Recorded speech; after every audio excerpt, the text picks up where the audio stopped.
இளம்பெண் ரிதன்யா வரதட்சணை கொடுமையால் தற்கொலை செய்து கொண்ட நிலையில் திருப்பூர் மாவட்டம் அவிநாசியில் 500க்கும் மேற்பட்டோர் ரிதன்யாவுக்கு மலரஞ்சலி செலுத்தினர்.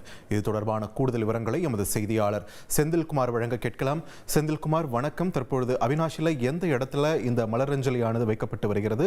அங்குள்ள சூழல் என்ன? விரிவா பதிவு பண்ணுங்க. வணக்கம்.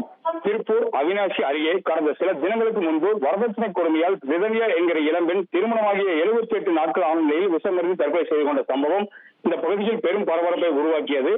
இந்த ரிதன்யாவின் மரணத்துக்கு நீதி கேட்டும் 3வது குற்றவாளியான ரிதன்யா மாமியாரை கைது செய்ய வேண்டும் ஏற்கனவே பல போராட்டங்கள் ஆர்ப்பாட்டங்கள் நடைபெற்றன. இந்த நிலையில் மாமனார், மாமியார், கணவர் 3 பேரும் சிறையில் அடைக்கப்பட்டனர்.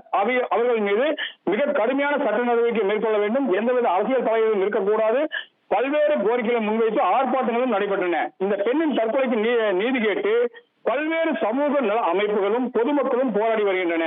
இந்த நிலையில் அவிநாசி அனைத்து ஹோட்டல் உரிமையாளர்கள் மற்றும் அனைத்து வியாபாரிகள், வணிகர் சங்கங்கள் மற்றும் அறக்கட்டளையினர் சார்பில் இன்று அவிநாசி புதிய பேருந்து நிலையத்துக்கு எதிரே உள்ள ஒரு இடத்தில் மௌன அஞ்சலி செலுத்த அழைப்பு விடுக்கப்பட்டிருந்தது.